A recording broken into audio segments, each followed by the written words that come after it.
নেইমারের পিছনে যাব, না মেসির পিছনে যাব?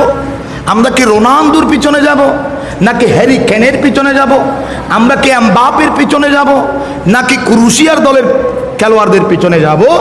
এটার একটা সিলেবাস রাব্বুল আলামিন দিচ্ছেন। এই সিলেবাস আমাদের জানার দরকার আছে না নাই? কেন আওয়াজ বড় করে হ? 4টায় মেসির গোলের জন্য অপেক্ষা করো, তোমরা নেইমারের গোলের জন্য অপেক্ষা করো রাতের 4টায়। এদিকে নামাজ চলছে, অনেক জায়গায় ইমাম সাহেব আছে, মুয়াজ্জিন পর্যন্ত নেই। ইমাম সাহেব আছে কিন্তু মুয়াজ্জিন আজান দিয়ে ডিউটি শেষ করে আবার ফরদায় খেলা দেখতে চলে গিয়েছে। ছোট করে মোবাইল চাই না পারে, একদম বড় করে ফর্দা সম করবো, লাথি বালা করে যাবেন লাই আর কেন মাফ করবেন ওনারা।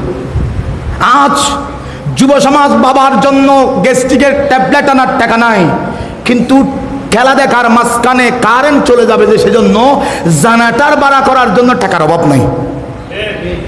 আজ যুব সমাজ মা অসুস্থ, অসুস্থ মায়ের জন্য সামান্য একটু ওষুধ আনার যেই যুবকের টাকা নাই, সেই যুবক বড় করে স্কিন নিজের টাকায় ডাইরেক্ট কিনে আনার সময় ওই যুবকের টাকার অভাব হয় না। ঠিক না ঠিক? আমি কথা বেশি লম্বা করতে পারবো না, সহজে বলছি। এখন আপনারা বলেন, এই কথার আগে এটা শেষ করি, আপনারা বলেন মা বাবার সেবার দরকার আছে না নাই? হাত তুলে বলেন, সবাই হাত তুলেন, এই সবাই হাত তুলো, বলুন আল্লাহ। আরো বড় করে বলুন আল্লাহ।